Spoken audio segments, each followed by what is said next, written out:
আসসালামু আলাইকুম। মার্শাল বয়েস চ্যানেলের পক্ষ থেকে আপনাকে স্বাগতম ও শুভেচ্ছা। প্রিয় ভিউয়ার্স, বর্তমান পরিস্থিতি অত্যন্ত জটিল হয়ে পড়েছে। বৃষ্টি যেন থামছেই না, আর এদিকে কৃষকদের বাগানও নষ্ট হয়ে যাচ্ছে। সেজন্যই আজকের ভিডিও নিয়ে আপনাদের সামনে হাজির হলাম। প্রিয় উদ্যোক্তা, কিভাবে গাছের গোড়া পচা রোধ করা যায় এবং গাছের পাতা হলুদ হওয়া রোধ করা যায়, এবং কি কি ঔষধের মাধ্যমে এই সমস্ত সমস্যা থেকে বাগানকে হেফাজতে রাখা যায়, তা নিয়ে আজকের আলোচনা একদম প্র্যাকটিক্যালি দেখিয়ে দেব ইনশাল্লাহ। তাই আজকের ভিডিও অত্যন্ত গুরুত্বপূর্ণ হতে চলছে। ভিডিও টেনে টেনে দেখার কোনো সুযোগ নেই।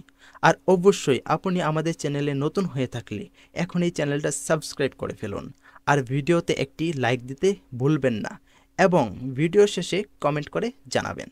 তাহলে আমরা বকবক না করে সরাসরি চলে আসি মূল আলোচনায়। প্রিয় বন্ধু, এখন যে বাগানটা দেখতেছেন, এই বাগানটা বৃষ্টির পানি গাছের গোড়াতে জমে তারপর গোড়া পচে বাগানটাই নষ্ট হয়ে যায়। আপনারা একটু ভালো করে দিশ করে দেখবেন, এই বাগানে পানি নিষ্কাশনের জন্য শুধুমাত্র একটি ড্রেন দেওয়া হয়েছে। তাই বৃষ্টি পড়ার পরে সেই পানিটা ভালোভাবে নিষ্কাশন হয়নি। তাই আপনাদেরকে আমি সাজেশন করব যে ঠিক এভাবে আপনারা প্রত্যেকটা লাইন বাই লাইন ড্রেন করে দিবেন। তারপরে উপরে যে মাটিটা উঠবে, সে মাটিটা গাছের গোড়াসহ সম্পূর্ণ ভিট জুড়ে বিছিয়ে দিবেন।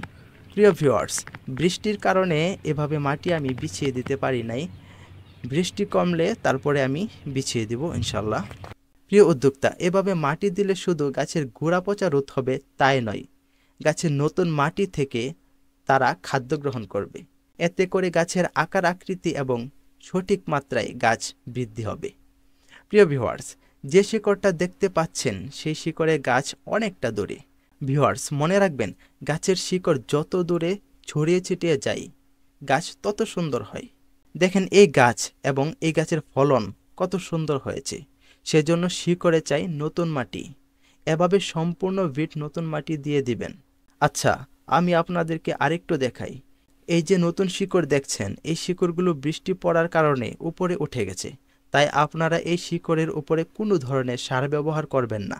এতে করে শিকড় পচে যাবে, গাছের বৃদ্ধিও কমে যাবে। তাই আপনারা মাটি দিয়ে তারপর সেই মাটির উপরে সার প্রয়োগ করলে কোনো ধরনের সমস্যা হবে না, বরং আরও ভালো হবে। এটা আমার একটি পরীক্ষিত। আচ্ছা ভিউয়ার্স, এখন আসি গাছের নিচের পাতা হলুদ এবং গোড়া পচা রোধ করার জন্য কি কি ওষুধ ব্যবহার করবেন। গোড়া পচার জন্য মূলত কার্বেন্ডাজিম, হাইড্রোক্লোরাইড, ইপ্রোডিয়ন, ম্যানকোজেব এই সমস্ত গ্রুপের ওষুধ ব্যবহার করা হয়। প্রিয় ভিউয়ার্স, তার আগে আমি আপনাদেরকে বলে নেই, গত বছর আমার বাগান একেবারে বৃষ্টির পানিতে মনে হয় যে মরে যাচ্ছে, একেবারে মনে হয় বাগানটা আমার শেষ। তো ওই বাগানটাও আমার সুন্দর ভালো ফলন হয়েছে, গাছও ঠিক হয়েছে, ভালো ফলনও হয়েছে। কোন ওষুধ দিয়ে আমার ওই বাগানটা ভালো হয়েছিল, আমি সেই ওষুধটাই আমি আপনাদের কাছে শেয়ার করব। এখানে যে অ্যাজোনিল দেখতে পাচ্ছেন, এই অ্যাজোনিল আর টার্বো দুইটা একসাথে মিক্সড করে আমি সবসময় ব্যবহার করেছি। এমনও হয়েছে যে টার্বো আমার কাছে নেই, তখন আমি হ্যামোক্সিল এমজেড অ্যাজোনিলের সাথে ব্যবহার করেছি, বা রিডোমিল গোল্ড অ্যাজোনিলের সাথে ব্যবহার করেছি। আর তাছাড়া যদি অ্যাজোনিল না থাকছে, তাহলে আমি অ্যামিস্টার টপের সাথে রিডোমিল গোল্ড ব্যবহার করছি, বা অ্যামিস্টার টপের সাথে টার্বো ব্যবহার করছি। আপনারা সেলবেশন ব্যবহার করতে পারেন, সেলবেশনের সাথে টার্বো ব্যবহার করতে পারেন, সেলবেশনের সাথে রিডোমিল গোল্ডও ব্যবহার করতে পারেন। আপনারা এই ওষুধগুলো ব্যবহার করলে গোড়া পচা রোধ হবে এবং পাতার হলুদ হওয়া ঠিক হয়ে যাবে। মূলত পাতা হলুদ হয় পানির আঘাতে।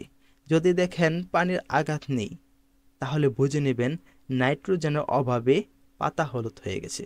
তখন আপনারা অবশ্যই প্রত্যেকটা গাছ প্রতি 50 গ্রাম ইউরিয়া দিয়ে দিবেন। আরেকটা কারণে হলুদ হয়, সেটা হলো পাতার বয়স হয়ে গেলে সেটা কোনো ধরনের সমস্যা হয় না। প্রিয় ভিউয়ার্স, আজকে এই পর্যন্ত, দেখা হবে অন্য কোনো ভিডিওতে। তাই বন্ধু, ভালো থাকেন, সুস্থ থাকেন, আল্লাহ হাফেজ।